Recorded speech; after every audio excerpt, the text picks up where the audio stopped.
Hey, everybody! It's Wednesday night. It is 6 p.m. It's still technically summer, but now actually it's sort of fall, despite what the weather is doing with us right now. It is Burns and Holla. Thank you so much for joining us tonight. We appreciate it.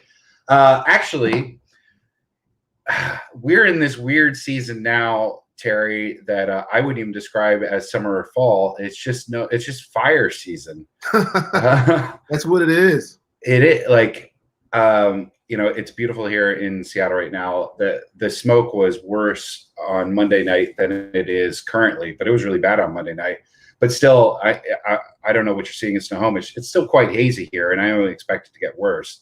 What's it looking like out there?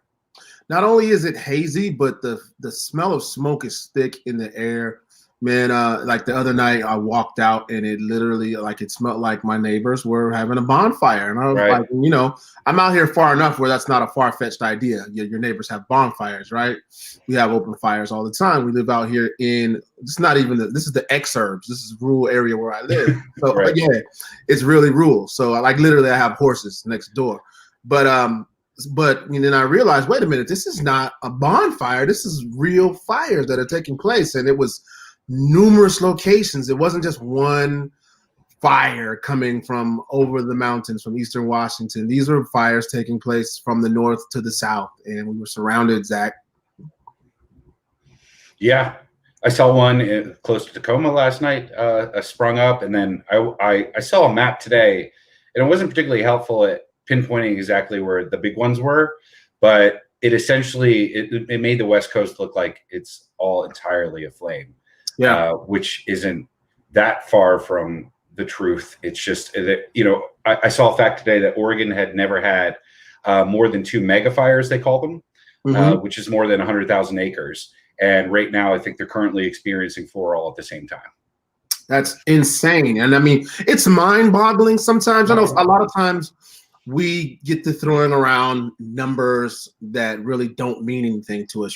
Sometimes you'll say, oh, the deficit is so many trillions of dollars, and nobody really has any real concept of how much a trillion is. And we say things like there was 1,000 acres burned to the ground, and we sometimes don't really conceptualize what that means, how intense and how huge of a number that is. 1,000 acres. People are, if you went out today to find 1 acre of land for you to own and tend to and take care of, that's a lot of land for you to take care of. Like for you to pull weeds, cut grass, cut the trees and all that stuff. I grew up on a half acre, and it felt like it took the entire weekend to mow it. And not all of it was lawn. It's you're right. I have no concept of how many acres of land exist on the West Coast. But given the last 3 out of 4 years, it's still astonishing to me we have trees left, because it's you read about a fire that takes out 700,000 acres or 250,000 acres. And it's like, well, what's left? How's there anything left? And I don't know if you did you see any of the pictures today from San Francisco or anywhere really in Northern California? I haven't seen any pictures from today at all. It's at 1:30 p.m. It is a blood red sky. Like it really looks like the cover of that U2 album. Yeah, wow. It's terrifying. And that, some were taken even earlier than that. And I don't know how many more gut punches, we can really take, because this has obviously led to mass evacuations. People are going to lose their homes. And then, beyond that, just the environmental toll. And then it's an aside because, nobody died because of it, or no one lost their home because of it. But there's a guy who's dedicated the last 20 years of his life to taking pictures of kind of the quaint old historic bridges, the kind that have like the wood covering over the top. Right. And, one that had been there for like 96 years just burned down today. It's just like something that'll be gone forever. And again, I know that no human loss, but it's like that is another example of just permanent loss, because I'm just freaked out by this. Like my brother's down in Portland, and Oregon, as of right now, seems to be in greater danger than in Washington. I'm not worried for him. He lives in the city, and I can't imagine what circumstances would lead to him having to evacuate. But He texted me earlier today. He's like, if I did, I wouldn't even know what direction to go. Because if you look to the north, the south, the east, the west of Portland, everything's on fire. There's a number of things that come to mind when I think about that right there. Some of the things you just said. And I want you and some of our viewers to really think about that. Like, if someone came to your door right now and told you you have 5 minutes to get out of there, like you have to go. There's no if, and, or about it. You're home and everything that belongs to you will be up in flames within 5 minutes. First of all, what do you grab? What do you take? What is so important that you have to get and move that with you within the next 5 minutes? One. Number two, where do you go? Like where do you go? Where do you like? If you have a family of 5 people, where do you go? Those are two great questions, and I feel like the first one, the answer has changed thanks to our phones. Because I remember always the go-to was I grab the photo albums. Well, we don't really need to do that anymore.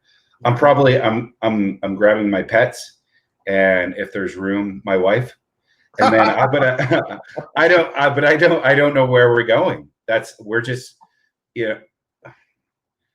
We'll just hang out on the Bremerton Ferry for just back and forth until someone tells us to get off. But that is a truth for a lot of people. Like, yeah, it's great to say have a plan, but it's impossible to make a plan for almost something like this. So I don't know. Would you have any place to go? I mean, you could come here. Was that? You could come here. It would be safe in Seattle, right? Well, I would imagine it'd be safer in Seattle, especially I'm right by the water, so we could just hang out in South Lake Union. Jump in the Sound or Lake Union, right. whatever. Yeah. And at that point, the fire subsides. If people are fleeing, then I feel like all boats are everybody's boats, so we can just get on whatever we want. That's the new rule. If there's a fire, that's right. You get on anybody's boat. Yeah. I was thinking about this. So the other night, matter of fact, it was last night, in one of my moments of insomnia, which have been quite frequent as of 2020. Just starting then? Well, I mean, there have been more frequent in 2020. Yeah. I've had lots of nights of insomnia for years and years, but like you fall asleep and then wake up, or you just can't fall asleep at all? I fall asleep pretty easily, like randomly, but then I literally will see every hour on the clock. Like I'll wake up and I can't stay asleep. You know what I mean? Yeah. So last night when I woke up, maybe around midnight, I think it was, and I looked out and I saw the moon, and it was the most incredible, beautiful, scary thing I had ever seen. And it was just a completely red moon, like pure blood red. So a couple of things came to mind when I saw that. Of course, one, I thought, okay, this is it. This is how I check out. This is the day. This is the day that the world ends. Like the mountains explode and the zombies come to life and they come get Terry. So it was kind of scary, freaky, and cool at the same time. But I also like to sometimes think back, like historically. I'm kind of nostalgic, right? And I think about this area. I'm about to get far-fetched with you, Zach. So stay with me. I'm always there. But just imagine 200 years ago, 300 years ago, 400 years ago, in this area where we live in, when it was just inhabited by the indigenous people. Mm-hmm. And these things happened. They had fires back then. And except the difference is they didn't have someone to tell them that, oh, here's a fire that's contained to, the Okanagan or down in Oregon. They just saw the smoke and they saw the red moon. Can you imagine how fried your brain would be? Like what would you think? Like the sky is covered in smoke and the sun is red. Right. I guess the go-to for just, millennia was, well, the gods are angry, so we got to sacrifice something. Something has to be. Something, yeah. Whatever, God or higher being, what people were into it at the time, was upset with them. And I don't know when it became, the way to appease God was to, just put something to death. Which is, if I was ever just pleased, Terry, that's not what I want. It's not going to be me. Might as well be this goat. Yeah, right. It is often a goat. Goats and virgins. Those Yeah. are like the two go-tos. Oh no. Yeah. But it's kind of put something into, I don't know. You're gonna have to take this journey with me now, Terry. No matter, so I see posts about. I'm not a religious person at all. I don't believe in God, but I wish. No, that's called an atheist. But go ahead. An atheist. That is an atheist. Yeah.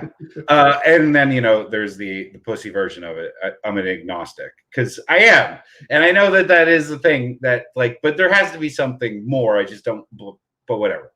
But I'm very envious of people who are devout,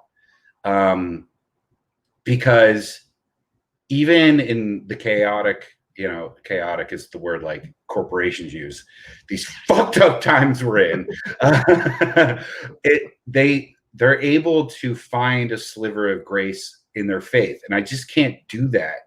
And then to translate that, Terry, I'm almost becoming envious of Trump voters, because they find that no matter what happens, because you've seen the stories of a plane goes down, 278 people die, but one infant survives, and it's by the grace of God, this miraculous thing was allowed to happen, and then they overlook the 278 deaths. And it's kind of that way with people who are into Donald Trump. It's no matter how bad the story is about him, they can find something they like about him. And here's what I envy about it: that comfort, because I don't feel that comfort with any candidate I've ever voted for ever, or anybody I've ever been a fan of ever. Even, who I would consider my God, Philip Roth, I know had his foibles. They're to have that sort of devotion, and I know it's easily mocked by the people that don't feel it, but it's got to be kind of a source of comfort to always think yeah, but this one's looking out for me no matter how bad things get. Right. Well, I get it when it comes to you're talking about deities and higher powers, higher being, the God who was supposed to have created the heavens and the earth and formed man from clay. And dolphins and salamanders and everything, I mean, football. Right. Right. Well, all that, right? Yeah. Right. So, I mean, I can understand, finding comfort in knowing that deity has a divine plan, and that deity has ultimate grace and can have the ability to give us that grace. Where you lose me at is when you start talking about humans, men, women, that are walking around amongst us that we put on that level. And I that's more in line with what we would call idolatry, right? And I think that's what we're talking about. But it's only called idolatry in the Bible, right? Just because God was jealous. You call it that in the Bible. I might think you call that in real life, like in everyday life. If I treat that man, that person, like an idol in terms of the person that you were speaking about earlier, who it does not matter what they do, how valuable they are, how many mistakes they make, how much we despise and detest them as a person and as a human, but we still put that person up on a pedestal because they lowered my taxes or because they want to keep those minority people in their place. Right. Then that's in the realm of idolatry to me. Yeah. And it's weird that you find comfort in that. But people are comfortable with crediting, let's just use Christ as the example, with any good thing that happens, but never blaming him for any of the bad things that happen. And I guess that's kind of the same mindset as Trump. And, people will exclude others from their lives if they don't accept Christ as their Lord and Savior. And I feel like Christ in a lot of people's minds is now a synonym for Trump. And it is, there's people that will choose Trump over their families. uh, that will, and vice versa. And I guess I see, the idolatry aside, I see just so many parallels between the two, in that I'm kind of, I understand Trumpism now. I feel like better than I have ever, because he will always show up in your arena, whether it be Oklahoma City or Raleigh or whatever it is, and tell you you're good and you're the fine people and you just need to keep doing what you're doing. And it's these bad people, it's the satanic elements surrounding you, that being like AOC and, Chuck Schumer. And to me, that sounds no different than like a megachurch rally. That's what the evangelical pastors get up and say, like, you're good, you're doing great. And as long as you keep going, the satanic element around you can't hurt you. So while I would never join either church, and I find huge problems in both of them, I mean, I'm in a way envious also of both of them. Well, I'll put it like this: I'm not going to proclaim that to be the greatest Christian on the planet by any stretch of the imagination. I believe I'm more. It sounds so cliche for me to say this, but I feel I'm more spiritual than religious. So I think that's great. And some cliches are awesome. Yeah. If you proclaim yourself the greatest Christian in the world, I'd be waiting for that weird sex scandal coming down the pipe in about 2 months. It would be coming probably. And I'm not a theologist by any stretch of the imagination either, but this is just the way I feel about the way I interpret it, is that if you are one of those type of Christians who shun everyone else and you berate and belittle everyone else for their quote unquote sins, I think that goes against everything that the Christian ideology was all about. I think if you really truly follow the teachings and the principles of Christ, you're accepting of everyone. You love everyone. And you understand that people are born to sin and people are born to have flaws. But ultimately, the Christian is, the Christian says that, you have to accept Jesus Christ as your personal Lord and Savior. Right. But in those terms, I think that just to me means you being like the best human that you could possibly be. That was kind of ultimately that's what the whole thing is premised on, being a great human. That's what I thought the most human version of George W. Bush that we ever saw, when they asked him about the Bible, and he's like, forget the quotes, forget the extreme violence, forget the wrathful God. It's just like he has a Bible around just to remind him to be a good person. And I thought, that's great. I mean, that should be the only interpretation of it that we should really actually have, because everything else, what you just mentioned, when it comes to being a Christian, is the teaching of Christ, but not really the teachings of Quakers aside and Unitarians aside. Is that it's always like versus something. The Catholics were versus the Mormons were versus the Catholics. Like, Islam has been a versus Christianity. It always seems like, well, to truly get to heaven, you have to exclude some other group, which, it doesn't sound like Christ, the Christ that I've seen on movies, what he was trying to say. But, and this is, I understand religion is riddled with hypocrisies and inaccuracies and silliness and extremists and everything like that. And that's why I just can't get on board with it. But to go to my original point, I wish that I could, because I've seen it really provide people with actual comfort, but there's just not a word I believe about it. And that, it's just say for me is Trumpism. Like, I'm totally getting why people are taking their boats out and flying the flags. I feel like I understand it more, because the rest of their lives just don't make any sense, and Trump makes sense to them. So let me, I know it's been often mocked, but when Obama said clinging to their guns and their Bibles, it was not a dismissive thing. I didn't understand the big controversy with that. I didn't either. It's still a quote. It's things that are constant. The Bible hasn't been changed really since the King James Version. The Second Amendment is something that they feel like they can, that a lot of people feel like that they can count on. And I understood it at the time, and I feel like now that we again are in 2020 where lunacy reigns, like finding some comfort is something I completely understand.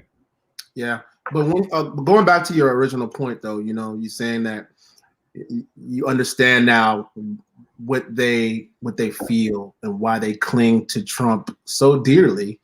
I get it, but yet I don't, because I'm still trying to, like, at least over certain parts of our history, when it comes to leadership and our president, and those that are leading us from the front, I felt like, and I'm probably going to show my complete bias here, and somebody's going to tell me some of the things that are endearing, but I just can't find anything from that platform that is uniting, endearing, anything that incites a feeling of togetherness with the people in the country. It really, what it is it stoked a lot of anger and fear and like aggressiveness. But people get united by that. Was that? But people get united by those things. I think that they were. It sucks that they do, but basket of deplorables became this mantra. Hillary Clinton, of course, and I grew up. I was a punk rock kid. Like you dismiss us, you tell us we're dumb, and we'll cling to whoever doesn't. And you end up listening to some good music, a lot of garbage music. But after what had been successfully painted as the elite left dismissed, these state fair going folk as deplorables, they united in that. And once it happened, that's a strong bond, man. That's a difficult thing to break, and that's why Bob Woodward's book will have no effect. Really? You think? Listen. No. So that's definitely wanted to talk to you about that tonight. I'm glad you brought it up, because that has been the hot topic all day. And I came home and clicked on the TV for just a couple of minutes before we got on, and of course that's everything that's on. You don't think that will have an effect? Bob Woodward's book, which has excerpts of the president in his own voice, first of all, downplaying the pandemic at the peak of the pandemic, at the break when it was breaking in the country, saying he knew that it was going to be a deadly pandemic, to privately and then publicly telling us that it was not a big deal. No, I don't. I know it sucks, because we're not an intellectually curious nation. We're not a critically thinking nation at all. What we are is we pick a position. It's all come down to like sports fandom, right? You're whatever fan you are of whatever team, you'll defend them forever. And you can trash them amongst other fans, but if say you're a Red Sox fan, if a Yankees fan says one bad thing, then you're just going to pounce on them. So just think of the tribe that is Trump fans. I put out just a question earlier tonight on Twitter. What exactly did you think? Because I was just curious to hear what people said. What exactly should Donald Trump have done differently to prevent nearing 200,000 COVID deaths? And instead of most people answering, what they did was point to other politicians, mostly on the left, also downplaying the virus. So they don't want to answer for Trump. It'll always be that deflection. It'll be, I don't know if John Oliver came up with the term, but it's like the whataboutism. Well, Trump said this, but what about what Chuck Schumer said? And it never addresses the poor leadership that Trump actually featured when the pandemic first came into place. It's just always, well, this guy was kind of doing the same thing, and for them that's a counter argument, and they'll stick to that. And a lot of people argue that way because it's effective. That is 90% of Fox News coverage. That is what the conservatives do all the time. This is a bad thing, but here's an example of someone on the left doing that same thing. So now we've neutralized the argument entirely. We have just completely eliminated critical thought in this country. Is that what you're telling me then? It's like most of us, did we all just skip the lesson when we were kids when your mom said, so if all your friends jump off the bridge, you're going to jump off the bridge too? Like, I think we must have missed that message. I was in debate in high school, and one of the few lessons that I took from it were if you use in a debate, if you call someone a name, you've lost the debate. If you win the debate by talking louder than the other person, not putting forth any more salient facts, you've lost the debate. But then 15 years later, you turn on cable news and all you do is shout at someone, and then when they start to talk, you turn the mic off, and that won. Like, if right now, if I decided to start a debate and we had someone on the show and then I didn't like what they were saying, I'd be like, you're an idiot, and then I could just boot them out, and people would be like, hey, man, they just got owned. But so now, if I were teaching a debate class in 2020, I would say find a talking point, stick to it, and then if someone debates it, shout it louder. And I'll tell you what, the thought of that, and here's the thing, I'm being kind of a little bit of a devil's advocate because I kind of know that's where we are, but I'm like you in saying that you wish that you had a religion to lean on so you can go to a safe space. I'm trying to pretend that that's not the reality because I want to remain safe. I want to believe that we're not that ignorant and that we're not that bad, but in my mind, in the back of my mind, and I know that's where we are. That's 100% why we are at where we are as a nation, because of, first of all, we fell victim to a cult of personality. America decided to elect someone to lead our country in all aspects. I'm talking about the economics, the foreign policy, the pandemic, how you would handle a pandemic, how you would handle racial injustices, all the things that come with being a president. We elected a reality TV star, and I swear I don't think it. That's the high point of his resume for me. What? A reality TV star. That was the most qualifying thing about him. And that's the best thing. Everything else was worse. Yeah. I mean, everyone was like, "You're fired," which how he tried to trademark that as if that was, I don't know. I don't want to turn this into an anti-Trump thing because this part we could do that. It's largely pointless. It's easy. It's too easy, really. Yeah. I mean, it's like attacking. The Jacksonville Jaguars. Like, it's not difficult. Like, it falls on deaf ears. So I think that it's better to put forth the good points about Joe Biden. And I'll going back to just the one original point. I'm never going to fall into a situation where just because I want to feel comfort in it means that I'm going to start believing in someone the way that a lot of Trump voters believe in Trump, or the way that a lot of Christians believe in Christ. I could not do that as much as maybe part of me would just feel solace in it. That's never going to happen. And I'm not down on Biden. I mean, he quoted Seamus Heaney in his I love Seamus Heaney. I like three poets. Yeah. But I would never go around proselytizing about him. I would never just weirdly inject him into conversations. Or I would never. Could you imagine buying like a Biden Harris flag? Before you finish, I want to tell you something. I swear, I won't say to God because since you don't believe in him, but I swear. No, that's all more reason to.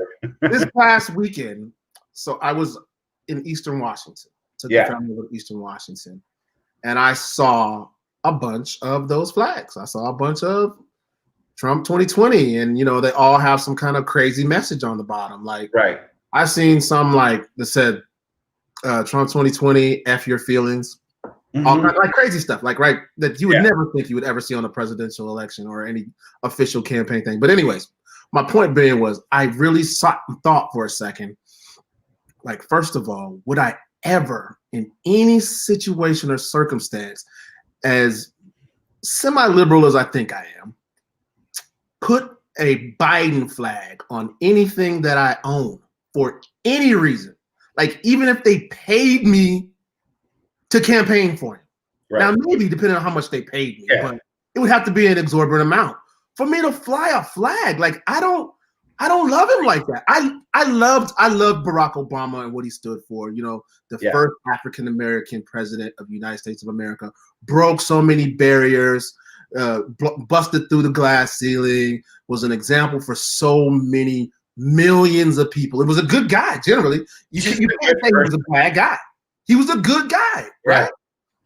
I wouldn't fly his flag. I would not fly his flag. It's just, why? I never remember seeing one Obama Biden flag. No, it's just a nutty thing to do, to buy a Trump Pence flag. That's or any gear. I guess, like, I don't know. I don't own a car, but if I would never put a Biden Harris bumper. If you have a bumper sticker that says anything, you're kind of an asshole. Why? You really just like with anything, man? Like, what are you trying to tell us right now? What? Yeah, exactly. So, no, I've never come close to doing it. I'm not going to donate to the Biden campaign. His coffers are full. I have no interest. I'm voting for him. And we have mail-in voting here in Washington, so I'm going to vote for him 7 times because. Which is another thing, real quick before we get off that. I'm glad you brought that up. I've been trying to figure out, for the life of me, like, how in the world do you do this giant, elaborate, illegal voting scheme? Like, if I was sitting here in my basement and I was like, okay, I got a great scheme. We're going to send in all these illegal votes that's going to get Joe Biden elected president. First of all, how do I do it? How do I start? How do I get the illegal ballot that's going to look just like the official ballot? How do I get that? Right. So I get it. And then how many people do I have to convince to come along with me on this crazy, sordid, elaborate scheme to affect the election? Like, how many people? By mail would be the most inefficient. Like, all you'd have to do is hack a couple voting machines. Think about just all the mail you'd have to corrupt, and then all the people. Here's the thing: you only get to do that once, too. You only get to do that once.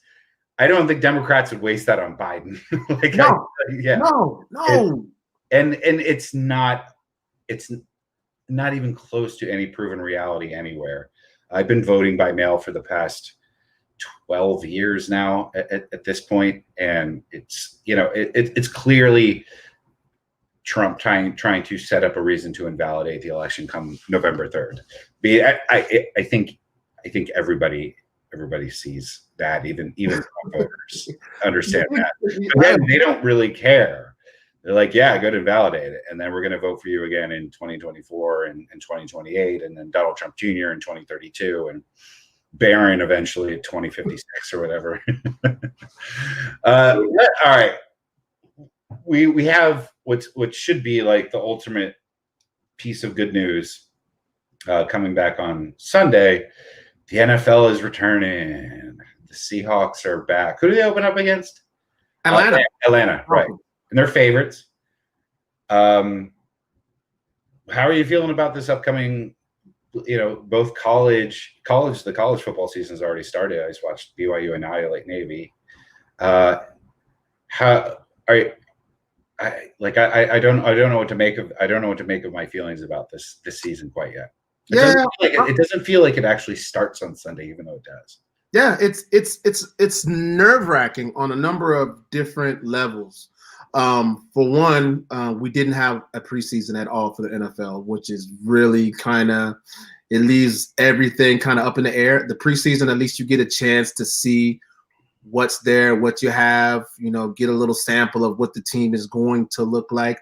You get a chance for some of the younger guys coming straight out of college, some of the undrafted free agents to show what they have, possibly make a team. This year, the Seahawks literally cut every single undrafted free agent that they brought into camp. Like, no one made the team that wasn't drafted. Like, which is, usually there's one or two guys that make an impact in preseason camp or in one of the preseason games and get the stick. So that's kind of a thing that's unnerving for me. Number one, we haven't seen it, right? We had a chance to work out the kinks, which happens in the preseason. So they're jumping right in full steam ahead, and just hoping that everybody's healthy and can get their game legs underneath them right away, which is another thing that's pretty tough, to jump into the season full steam ahead, game one with it starting to count. And then the situation with the fans in the stands. I know the Seahawks are not going to have any fans in their stands in CenturyLink for the first 3 games, so that's going to be very odd. It's going to be longer than that, too, don't you think? Was that? It'll probably be longer than that, too. It probably will. Probably will. Yeah, I'm sure it will. So but I am excited to see football. I am too. It's going to feel, more like a normal Sunday, just kind of what you're used to doing. But let's talk about the Seahawks a little bit. First, I'm always curious about the status, because I've incredible amounts of empathy for him, Josh Gordon, who I don't think that's a reason for you to be suspended like that. It's kind of, there's several studies about, if kids get into trouble that doesn't really hurt anybody else in school and you suspend them, their odds of, making it past high school and into college and everything decrease significantly. And Josh Gordon has only really harmed himself. He's an addict. He's relapsed several times. He's been booted out of the NFL several times. He's applied for reinstatement, and when he's playing, he's a top flight receiver. The Seahawks have him under contract in the hopes that he'll get reinstated. I don't know if you have any inside information or how you feel about Josh Gordon being out of the league in the first place. I'll say this. I think Josh Gordon being out of the league, I think I'm hoping the intent was so that he can go and get his life together, get his addiction issues in order, without having to deal with the day-to-day process of being a National Football League player, because that is a full, it's a whole nother ball of wax. You know what I'm saying? You're under so much pressure with having to, prepare each week for an opponent. That's an all-day thing. Those guys go all day. People think that the NFL players just show up on Sunday and play, maybe show up and practice a couple hours a week. No, man. These guys are going to meetings and film studies and all kinds of practices and trainings, and all 7 days a week. So maybe give him a chance to get outside and get his addiction thing in order. That being said, he wasn't hurting anybody but himself. He was not hurting anybody. It's considered a disease. It's something you can't get fired for in a lot of workplaces.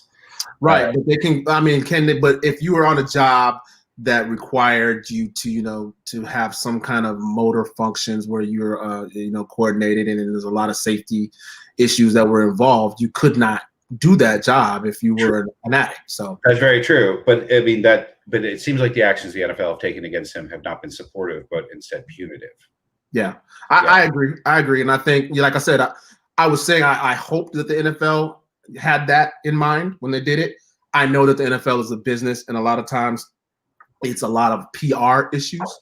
Yeah, that they don't want to have the guy that's getting in trouble with drugs and the law being a pitcher that they associate with the shield, which is the NFL. So I think that probably had more to do with it than the latter. So, but if the ends justify the means and he's able to go out there and get the help that he needed while he had his time off, I think that could be a blessing in disguise.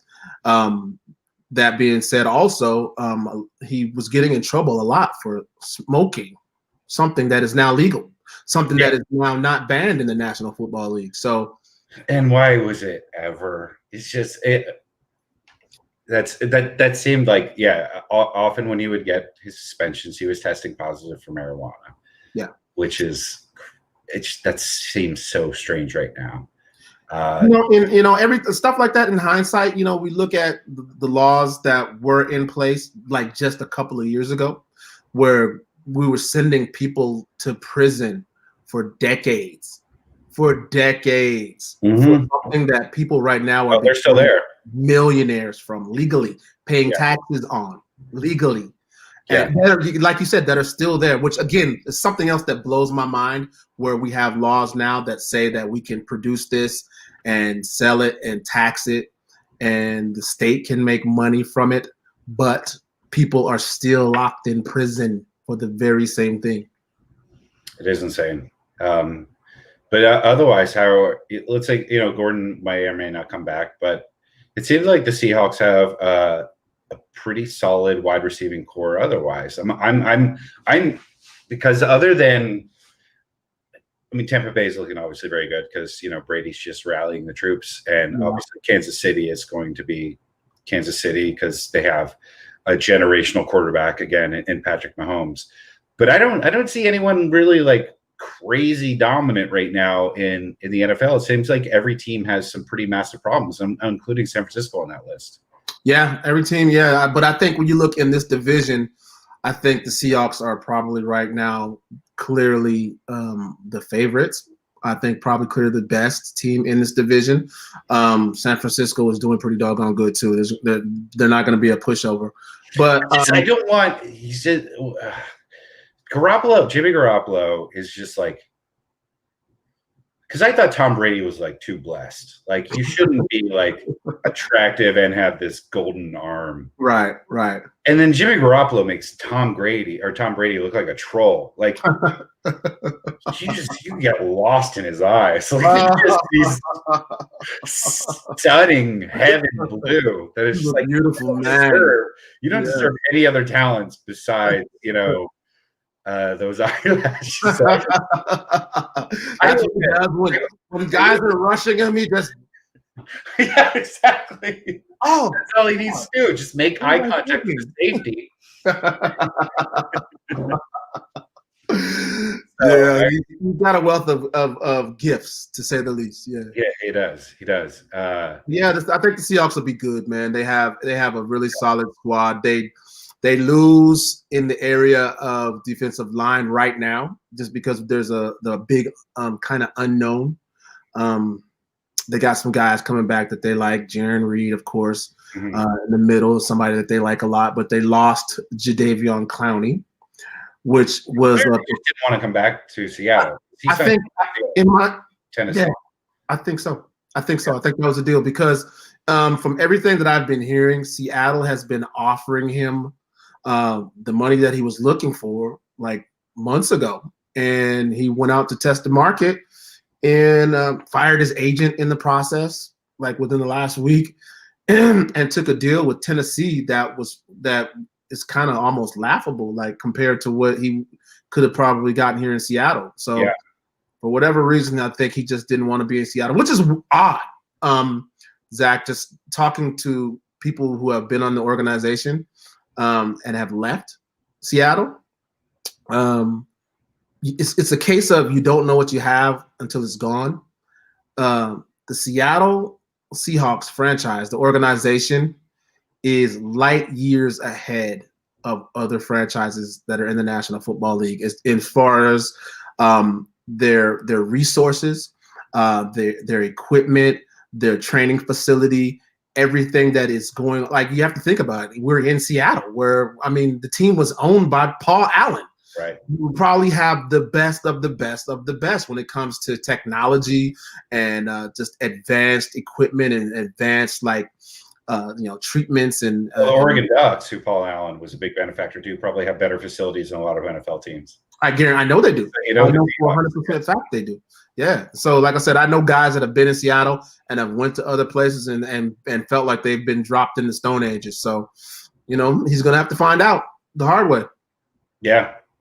You think Earl Thomas feels that way? Do you think he misses Seattle at all? You know what? I think I know Earl likes Seattle a lot. I know Earl and his family like Seattle a lot. It was understandable circumstances for both of them. You know, he left the field on Seattle for the final time, giving the middle finger, which I think is like the way everyone should leave everything. That is like every job you leave, just I'm out. Exactly. Like I'm leaving the restaurant. It wasn't that good. Yeah, man. I mean, the thing about Earl Thomas is he's another guy that's very, very, very, very passionate. Like I don't know if I've met a person that is that passionate about like everything. He's very serious about everything. So I think in that moment, like you got what his raw emotion was. You know how most of us have like a governor, you know, that will kind of reel us back in certain situations. Like maybe I shouldn't do that right now because I might have to cross this bridge again. Earl's like, screw it, man. In that moment, you know, you bust up your leg. You didn't get the extension you wanted, which is what, $45 million. Yeah, you just screwed me. You just screwed me. Yeah. This is exactly why I wanted the extension. Exactly. You proved my point. Like, this is exactly why we didn't sign the extension. Exactly. Exactly. So it was like, you got me. Yeah. But you know, that's a hell of a lot when you get got for $40 million. True. I can't even imagine that. One day I will, though. Yeah. Keep dreaming. You together. And then you're doing New Day Northwest all this week with Brooke Fox. Yep. From Moving 92.5. 92.5. How's that going? It's been going really good, man. It's been going really good. It's a little different. I've done the show numerous times in the past, and it was always in studio, and it is live to tape is what they call it. So yeah, which is like I didn't learn that term until I worked for NPR. It's live. Live, yeah. Yeah, that's live. You're live. So, right. It's been Zoom. So we've done several Zoom interviews. We've done several Zoom back and forth with Brooke and myself. So that has been interesting. And then today we're actually on site. We went down and it was their first live production, I think, since COVID. And we did a live on scene we did the show. We basically did the show from right outside of CenturyLink Field on the rooftop of the Stadium Place Apartments. And it was beautiful view, man. Beautiful view of the stadium, the sound. It was gorgeous. And today was an incredible day in Seattle. So it was a little warm, which I'm not complaining about because I like it. We're going to be complaining here in about 2 or 3 months about the rain and the cold. So I take it. It was good. It was a good time. A lot of fun. Yeah. It's got, that had to be, I can't imagine how good it'll feel when everybody's back on set, back in studio. So, you know, a little restoration of normalcy. That would be, that would be very cool.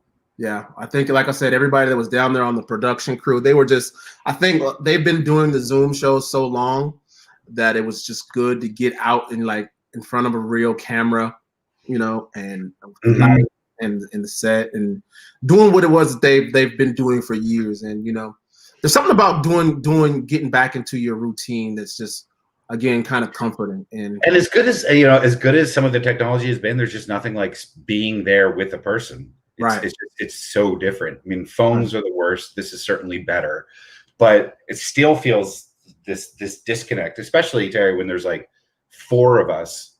And you know, when you're in a studio together, you sort of get these visual cues. And then the weird thing is too, now adding this visual element, if it's quiet for 2 seconds, it feels like forever. So everybody feels like they need to jump in, and you know, we've had quite a few talkers, you know, on this show. So it's just all of a sudden 4 voices are coming in at the same time, which doesn't happen as much when everybody's actually together. You sort of get the sense of when someone's finished their point, and then you know. But in the end, I talk over everybody in it all the time. I'm a terrible broadcaster. I think it's good. I think it's good for yeah. Feel that dead air. And then let's finish up with the sort of hope that always ends up crushing your soul. The Mariners are not that far from making. I don't even understand. I don't understand the playoff system in Major League Baseball whatsoever. But the Astros are underperforming because they're cheating less. And then the Mariners have some youngsters that are putting together great seasons. Kyle Lewis being, with flashes. Evan White, Marco Gonzalez has been super, super strong all season.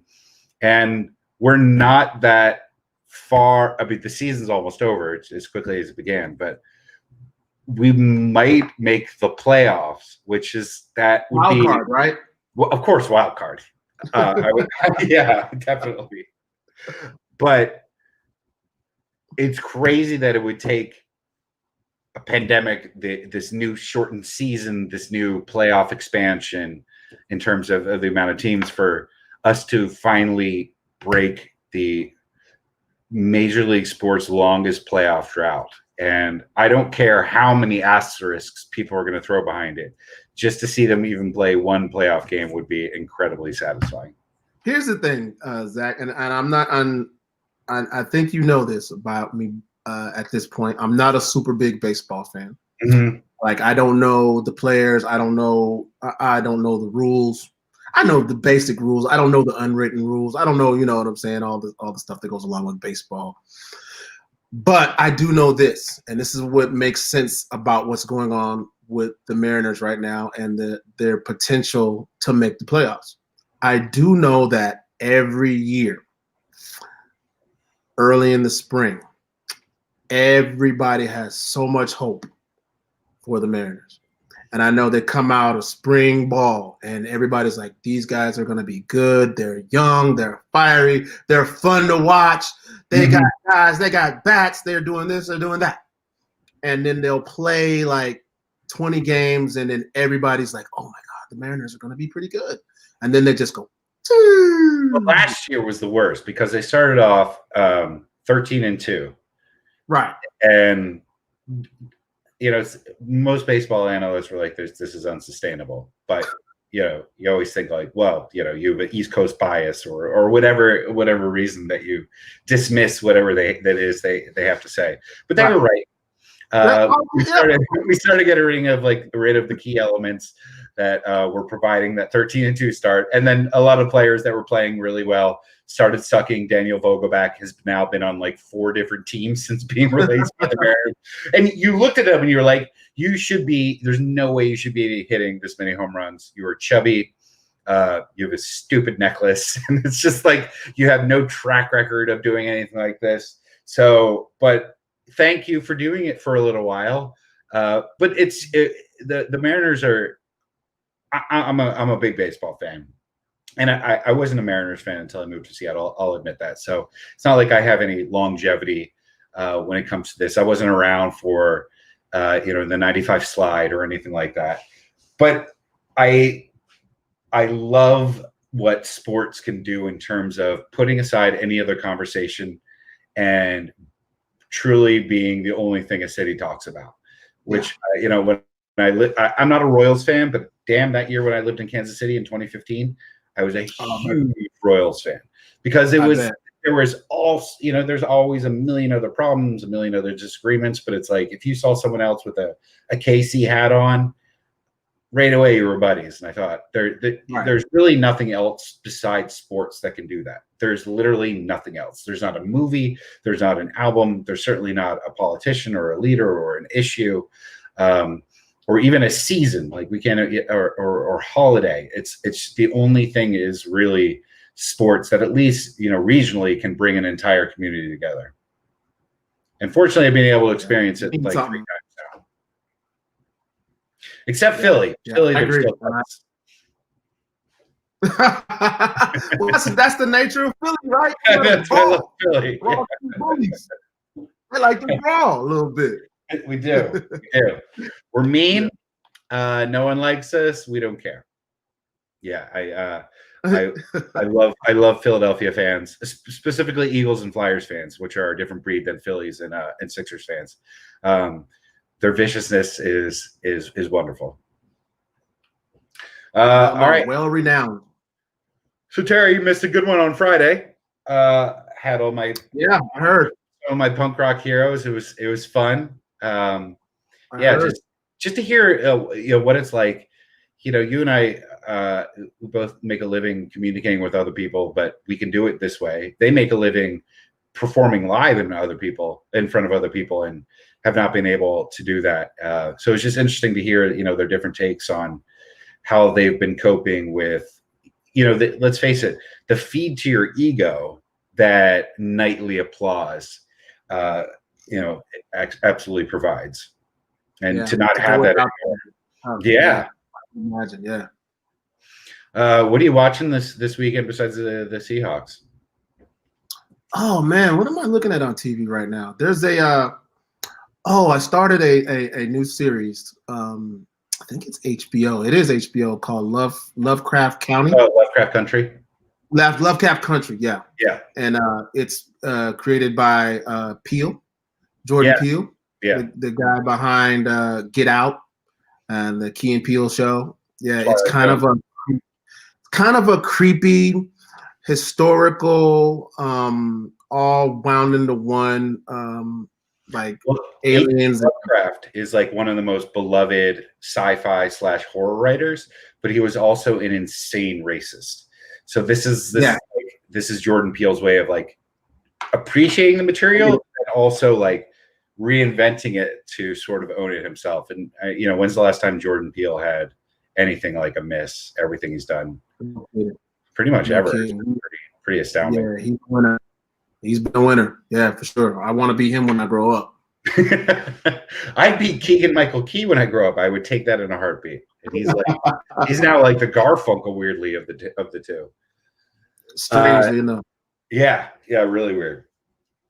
Yeah, I've been meaning to check that out. It just seems like something you really, really need to pay attention to. I'm watching season 2 of The Boys, which is on Amazon Prime. It's just a very realistic take on superhero canon. It's a group of superheroes called the Seven, and they're all horrible and mean and corruptible and terrible to each other and terrible to which is kind of the way I feel like superheroes would actually be.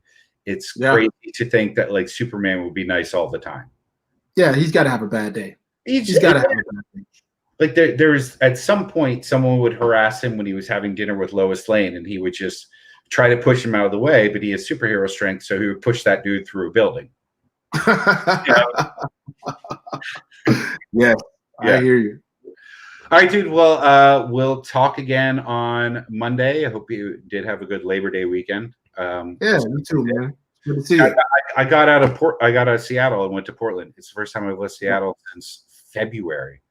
Yep. We did the same thing. First time I left Seattle, it was the last opportunity we were going to have over Eastern Washington, and hung out, man, and got to enjoy some sun and that whole environment over there. Very cool. All right, man. Talk to you again Monday at 6. Enjoy the rest of the week on New Day. I have the day off tomorrow, so I'll check it out. Right on. Thank you, guys. See you, buddy. See you.